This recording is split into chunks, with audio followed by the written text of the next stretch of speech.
Who wrote the book? It's an old one.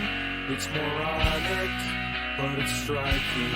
He left on foot, seeking answers. He is Kenneth, and he's biking. Where's he gonna go? He seems to know. He's off to walk the whole land he was born on. Let's take a look, or should I say listen, to the author of the Book of Moron.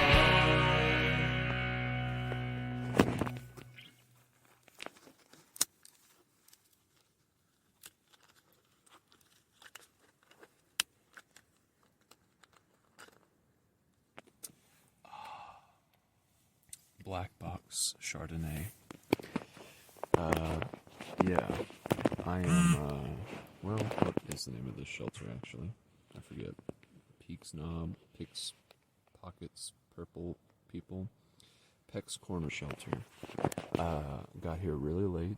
It's, 9:39 p.m., and it is the 19th of March, and perhaps you can hear the soft pitter-patter of rain.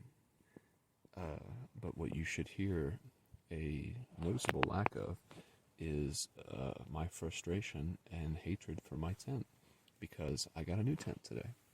It's an MSR Elixir one-person tent. Let me try this wine.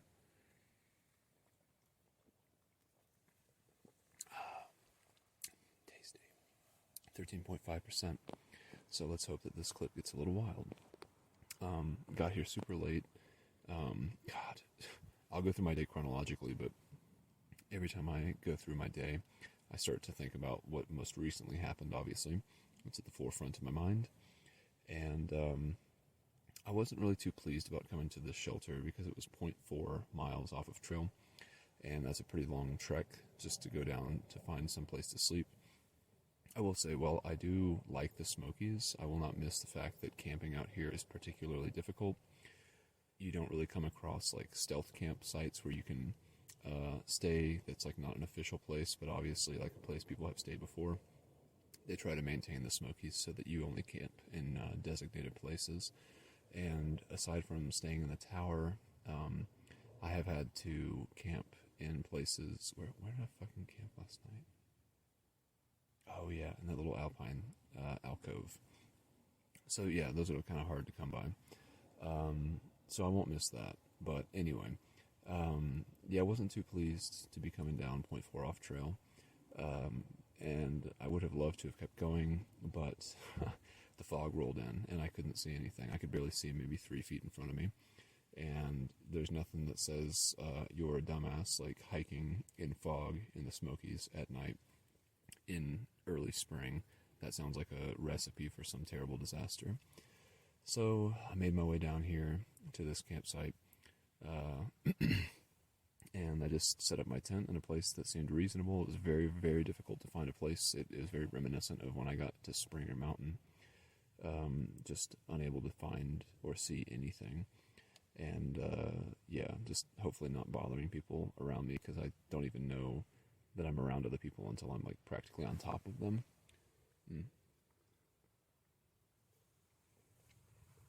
But what a day. So I woke up this morning. Yeah, my tent was sort of a fucking mess. If the Big Agneses, they kind of seem like used condoms when you're inside of them. Like the material is so thin that like you can see all of the moisture and all of the detritus around you, and it just looks disgusting. And because my tent was broken, obviously, like it was not in its optimal position, so it was getting all this condensation on it. My sleeping bag, my down sleeping bag, was soaked. It wasn't soaked, it was damp. But man, I'm in this tent right now, and it's like a fucking palace. The vestibule is huge. Honestly, truth be told, this tent is exactly like my REI Passage 1 tent. Like, it's like the MSR version of that same tent. Very similar setup, very similar shape, everything, the pockets, everything is very similar to that, and that's kind of what I was pining for yesterday. I was like, man, I wish I just had my fucking Passage 1 and just get rid of this fucking bullshit, stupid tent. But, anyway, Wasn't in any particular rush today to get out of camp. I knew that I would book it as soon as I hit the trail, and that I would pass every single person who had passed me, which I did. And so, I took my time, enjoyed what little time I had to enjoy. It was windy all night long, and it rained all night long. I was just like, God, I chose a bad spot. It was aesthetically pretty, and it looked like a nice place, but in those conditions, it was very, very poorly chosen. But, whatever. It was what it was, and I slept well enough. I made it through the night. Yeah. So, after all was said and done, breakfast, coffee, bowel movement, hit the trail around 9 o'clock.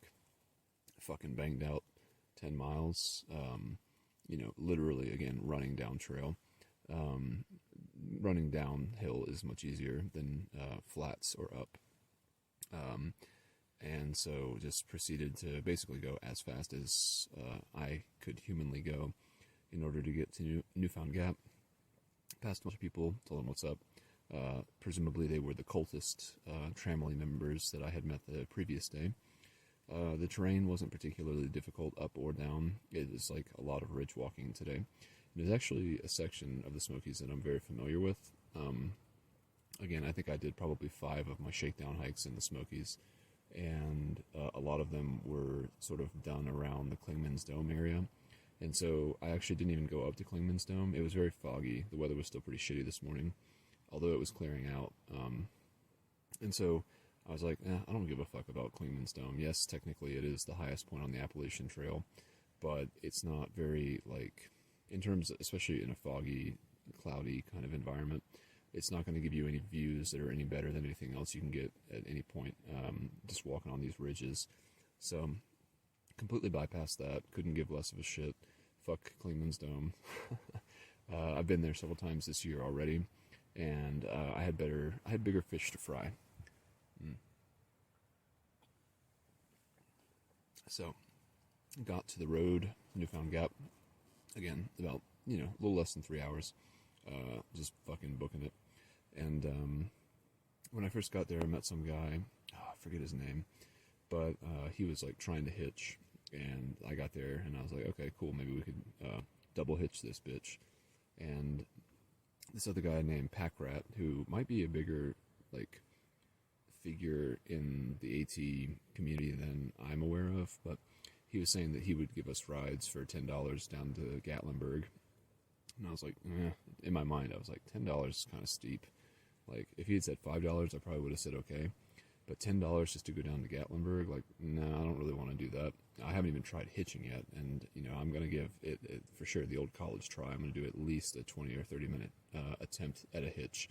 I mean, Newfound Gap, there were people everywhere. It was really, really popping. The weather when I got there was beautiful. It really dissolved into shit again tonight. I'm not really sure what the weather is going to be as the night progresses, but it's not looking great.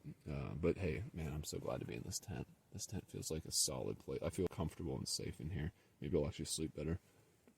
But anyway, so I was like, no thanks. I don't want any chips. I don't want any soda. I don't want any $10 rides to Gatlinburg. And he was like, okay, this is trail magic, And I was like, yeah, I got you. I know what you mean. Yeah, but no thank you. So I ended up waiting around and having my thumb out, and someone did come by after about 10 minutes or so. Her name was U-Turn. She's someone who's done the trail herself, and so we were sharing war stories. It's a long haul down from Newfound Gap to Gatlinburg, and so we talked a lot, and I told her about my tent woes, and she told me about stuff that was going on with her and things that she's done on trail before, and just had a generally pleasant conversation on our way down to Gatlinburg. I don't think she had any other official business there other than just to, as she told me, come and pick up hikers. And so I was the only one up there who wanted and needed a ride, so she and I enjoyed each other's company.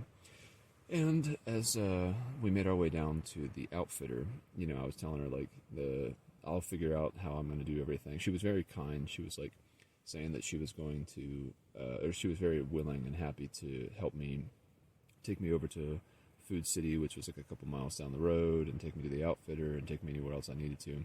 But I was like, I don't really know how long I'm going to be here. I want to charge stuff. I need to dry my gear out. I need to like investigate this tent situation. Like, it'd probably be best for you to just go ahead and go do whatever you need to do, because I don't want to feel like I'm holding you up. So, she took me to the outfitter first. It's the Gatlinburg NOC. And, like, right when I got to the outfitter, I had told her, I was like, I'm going to put this fucking piece of shit tent, this big anus tent, into the hiker box and walk away from it and hope to never ever see it again. And at a certain point, she was like, if it's not too forward, do you mind if I actually just keep that tent? And I was like, yeah, I mean, you might as well be asking me for used toilet paper, but sure. So I basically gave her the tent after I confirmed that they had this one, the Elixir, which, man, talk about slaking a thirst. This tent, I mean, God, it's a real tent. Like, that thing I was in before, it's like living out of a tissue box. I just feel so much happier with this. I bet you this fucking tent will last for the entire duration of my trip, no matter how long it ends up being. I have full confidence that this thing will go the distance. God, fuck ultralight gear. I can't even begin to tell you how disgusted I am with all that shit. But in any case, back to the story. So, I gave, after confirming that they had 3 elixirs, gave U-Turn my tent. I said, thanks again so much. I think this is a very fair trade. Give you like a $300 tent for a 15-mile ride. Seems fair to me. I tried to show her how it had broken and the fixes that I had made for it. And then I was just like, if you really want this, good luck. But anyway, so went into the NOC and picked out the tent pretty quickly.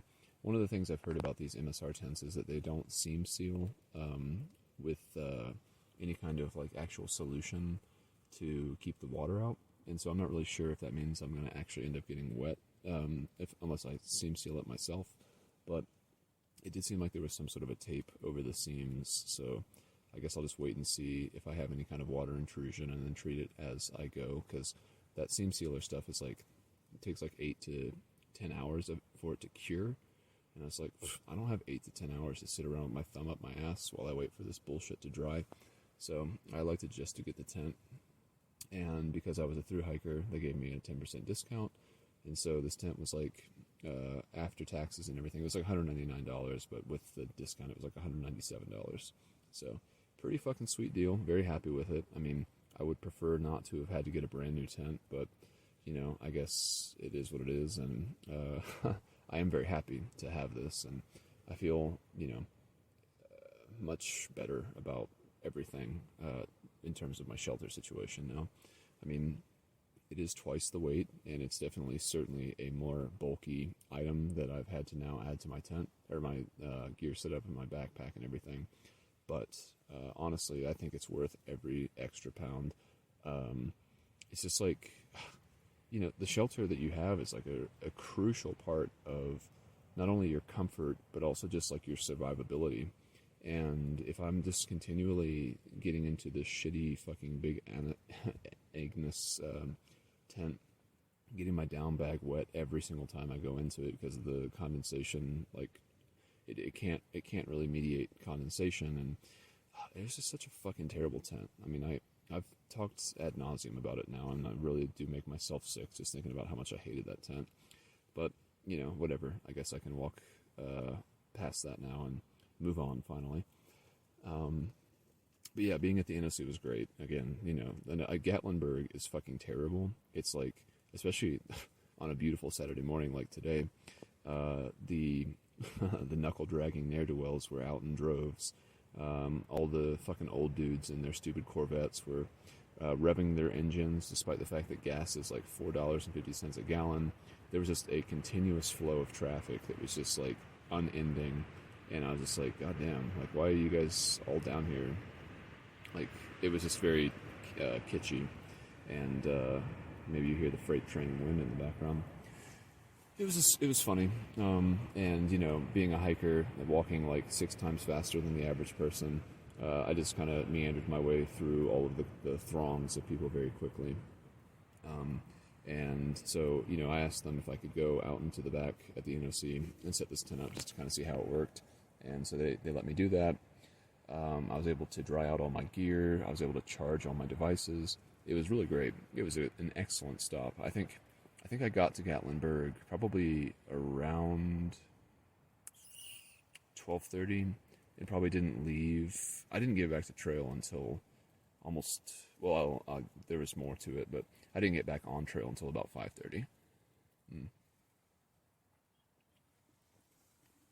But suffice it to say, got all my stuff taken care of at the NOC. Thanks again. I also got a new bit on the end of my trekking pole. One of them had broken at some point, and so it's like a little carbide bit at the end that allows you to have like better purchase on the things that you're using to stabilize yourself. And since my other one had fallen off, I was really having difficulty feeling like secure with one of my poles, and they hooked me up with a new one for free, which that was great. So shout out to all the people at the NOC in Gatlinburg.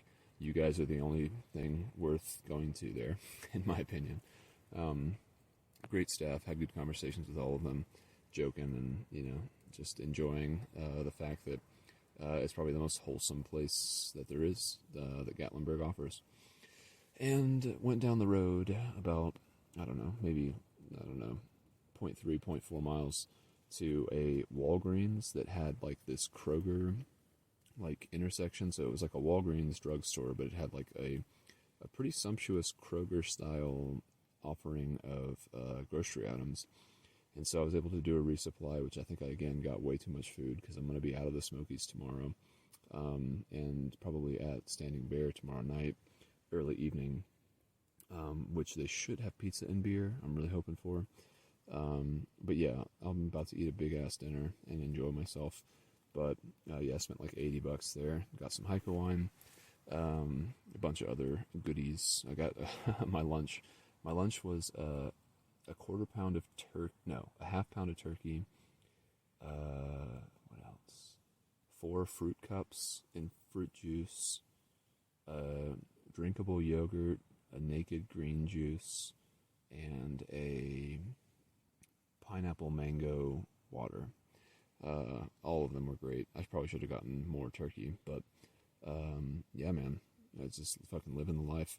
And by that point, that group, the cultists had come by, and I'd run into them as they were making their way to restaurants or wherever the fuck they were going, and talked with that guy Pack Rat, who was the guy who was charging $10 down to go to Gatlinburg. And at first I kind of thought he was full of shit and stupid, because I was like, dude, I'm not paying you $10 to go down to Gatlinburg. I have 2 thumbs and no desire to give you $10. But he and I talked for a bit, and we had a good connection. It was fun. I really do feel like going back to the whole concept of prestiging on the Appalachian Trail, it's just like a different experience for me now. And like, I don't know how many times I'm going to end up sleeping in town. Again, I have no desire to go to hotels. I have no desire to form a tramily. I've had that experience, and this is different now. Like what I'm getting out of this. And, I was kind of contemplating that when I was walking today, because, at Newfound Gap, there are obviously a bunch of like tourist people. And so you see a good amount of them on the Appalachian Trail, but they all kind of peter out when you get about, a mile and a half down the trail.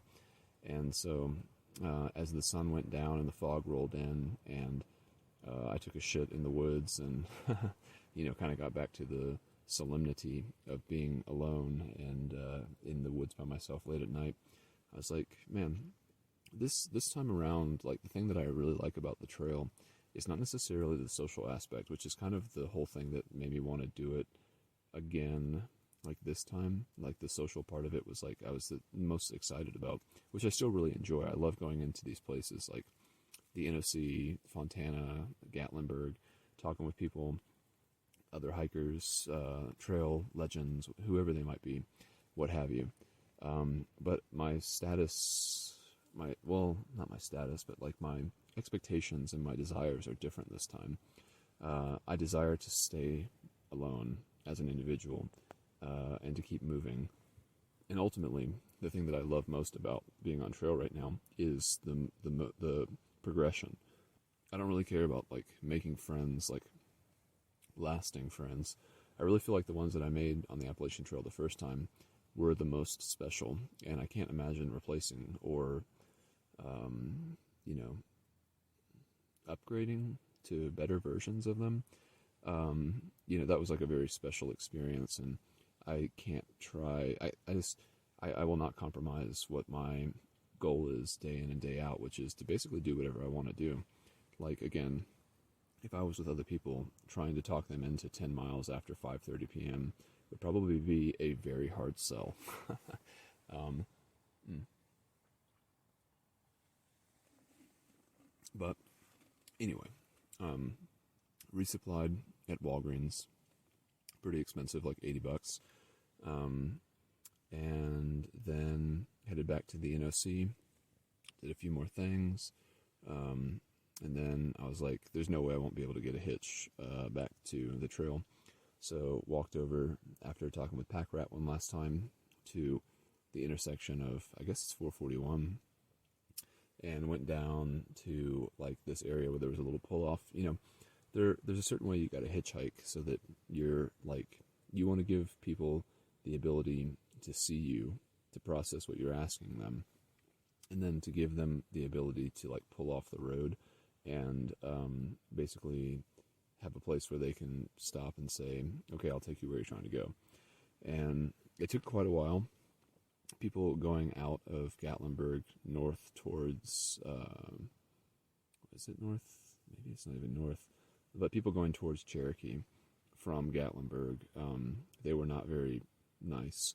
But eventually this guy did stop, who was like, he's like an older guy. I don't think I got his name, but he was like a fisherman in a Dodge B 1500.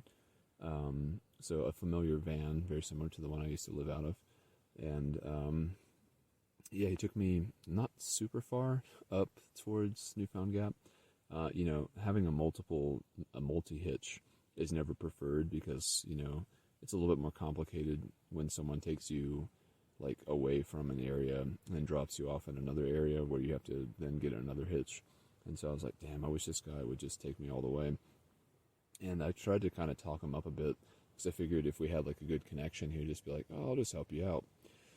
But such was not the case. He had fish to catch and, I don't know, stuff to do. So fair enough. He took me maybe 5 miles up the road. And again, to get into Gatlinburg from Newfound Gap is like 15 miles. So this is a pretty serious hitch.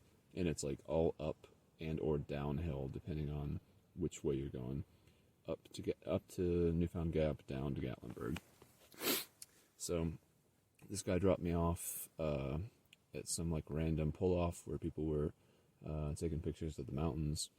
And again, I had to wait for quite a long time. And then two nice people, Greg and Suzanne, I believe, from Asheville, stopped, and they took me the rest of the way back to Newfound Gap. And it was like 4:30 at this point. Like, you know, Gatlinburg has like everything that you could need, and it is a good place to go, especially if you need something like, for instance, a tent or a resupply or any number of things that hikers tend to need. It's pretty sweet, but it's a bitch to get in and out of, for sure, especially as like a solo single male that doesn't, I don't know how you know, listening to Harmontown, there was this interesting guy who was like popular in Hollywood circles for a while because he would tell you what your essence was, and he would do this by taking these people who would sign up for his class, these actors and producers and writers, etc., and he would basically take them to airports, and then he would ask people at the airport to look at the person. So let's say Dan Harmon signed up for this, and so Dan Harmon is standing over in the lobby of the airport, and this other guy who's going to find out his essence says, okay, to every random passing stranger, can you write down some words that describe what this person looks like to you? And it's interesting because there was like always some sort of like consensus about people. Like generally speaking, when they see other people, there is like some sort of an essence that one gives off And apparently it is like sort of, I wouldn't say completely universal, but oftentimes there are some shared elements that you can get some insight about yourself from. For instance, I think, Jeff Davis, who is the co-host of Harmontown, his essence is not conceited, just convinced. He's like, I don't think I'm better than you. I know I am. And I don't remember Dan Harmon's. But thankfully, I did hitch my way all the way back up to Newfound Gap, where I met another person who was doing trail magic named THC. She was really cool. She was living out of her van. It was like a Chevy Express or something. I don't remember what it was, but it was a cool van. She was doing her thing. We had a good little chat. I ate like a pretty considerable amount of food. And also I had gotten, at the Fontana Marina, I had gotten these little Cliff energy like gels that have like 100 milligrams of caffeine. So I had sort of committed to having another long day after getting back on trail this afternoon by eating one of those in addition to all the other food that I ate, because I was like, damn, I'm about to fly. And I did. So after hanging out with THC for, I don't know, 30 minutes or so, eating a bunch of food and consuming that caffeine, I was like, all right, well, I got to hit the trail, because I'm either doing 10 or 15 miles tonight, depending on which shelter I can get to. So she's going to supposedly be, well, not supposedly, but she will be in, what was it called? Angel's Rest? I don't remember. Some hostel that I didn't go to in Parisburg. So I'll have to stop by and say hey to her, because she was funny and cool. And so, yeah, hit the trail again. Again, just jammed my way through a bunch of tourists, and then finally got to the point where I was deep enough into the woods again where there was no one else out. I didn't see any other hikers that were actually on trail. I did pass quite a few shelters, I guess, or at least one Ice Springs shelter, I think. But I was in for the long haul. And like I said, the only real events of that hike were, listening to music and podcasts. Shout out again to Ken Bull. I re-listened to his most recent episode of Dix and Jane's. I think it's called Following Footsteps, to get me through the last 3 miles to get to the shelter where I'm at now, just to entertain myself and everything. And yeah, man, I mean, that was pretty much the whole day. I don't even think I wrote down any notes. I don't think there was anything really that was like noteworthy outside of just the fact that I needed to do specific things that were important and just kind of more direct. Yeah, I guess, yeah. Oh, well, I guess this is kind of interesting. So, like, the last time I was in Gatlinburg, let me take a sip of wine.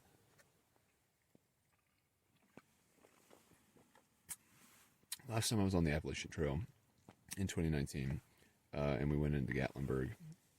It was me, Allie, and Snowbird, our French-Canadian friend, and I remember the weather was really, really shitty, and we were at Newfound Gap, and it just seemed very unlikely that we were going to get a hitch because the fog was so thick that you really couldn't see anything, let alone like a hiker with their thumb out.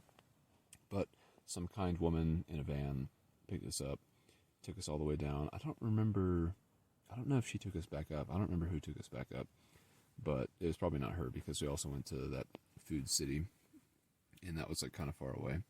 But anyway, yeah, in the moment of excitement, after Allie had told me that we had gotten a hitch, surprisingly, I just remember running over to them from the road where I was trying to like put my thumb out, and in doing so, I dropped my Sawyer, my water filter, and it broke. Like, it fell out of my backpack somehow and broke on the street. And so I desperately at that point needed to get to the outfitter in order to get a new Sawyer, because if you don't have a water filter out here, you're really risking your health. Not being able to filter your water is definitely a gamble with Giardia and other things. So at both times now on the Appalachian Trail, when I've gotten to the intersection of Gatlinburg, I have desperately needed to go down there and buy a new piece of gear. This time it was my tent, which is a little bit more crucial. Well, man, which one is more crucial? Maybe, well, it's hard to say, really, honestly. I mean, you got to filter your water and you got to have shelter. They're maybe on par with each other. But in any case, it's just interesting that at this point, this turnstile, this checkpoint on the Appalachian Trail, both times northbound, I have come to a point where I'm like, oh my God, I have to go to this outfitter, and I have to buy an essential, crucial piece of gear, because if I don't, I cannot continue. And yeah, I mean, honestly, I'm more happy with this tent than I am with just having a new Sawyer. But it's all relative, I suppose. And again, this tent is like 3.5 pounds, and I love every fucking ounce of it. But yeah, man, I'll get out of the Smokies tomorrow, which is great. My plan is to kind of book it. I need to, well, let's see, actually, how far away am I from Standing Bear? I really hope they still have pizza and beer. That was so great. When I was there in 2019, they were like, I did a bunch of, like, I had brought dishwashing gloves to wear, so that I could, like, have a waterproof glove while hiking. And so I coincidentally had, like, I had dishwashing gloves on me when I got to Standing Bear, and they were doing this thing where, like, they were giving me free beer to wash dishes. And I love washing dishes. It's something that I've always kind of enjoyed. And so I was like, sure, I'll wash dishes. So you're giving me free beer. And so I drank like 3 or 4 tall boys, like Sierra Nevada Pale Ale. And got really fucking drunk while washing dishes. And there was like a certain point I thought I was going to throw up. But in any case, that probably won't happen exactly like that tomorrow. And yeah, I'm 23.5 miles away from Standing Bear, and that's going to be 4,000 feet of ascent and 7,800 feet of descent, which is a fuck ton. But, Standing Bear, that place is like fucking awesome. I love that place. Definitely want to go. And hopefully just like tent out in the back or something like that. They do have a shower, but I don't think I'll use it. That seems a little like overkill to me. But yeah, that's my plan for tomorrow. Hopefully I come back to you way drunker than I am now, and with some friends too. It was a good time at Standing Bear. And then there was this moment where when I did run away because I felt like I was going to throw up, I remember Allie was like telling people that I was with them, and it was like sort of like the cementing of our tramily. At that point, it was me, Brett, Allie, and Snowbird. And this time it'll be just me. So, yeah. I'll get back to you tomorrow. 23 miles. Well, let's see, actually. If I do 23 miles, what is it, 23 point? 23 and a half. So if I do 23.5 miles, and I'm doing an average of, let's say, 3.7 miles an hour, 6 hours and 35 minutes. So if I leave at 9, that would mean 10, 11, 12, 1, 2, 3, 4. So I'd probably get there like 4 or 5, well, depending. 4-ish, I would say, probably. So yeah, that's about what I would expect, because when I did like Mountain Crossing and Fontana and all that stuff, I can do 23 miles before dark for sure, and I definitely want to. Yeah, I love that place, Standing Bear. I'm definitely going there tomorrow. So wish me luck. And for now, time for dinner. God, it's fucking 10:13. This is fucking ridiculous. I love this town. Bye for now.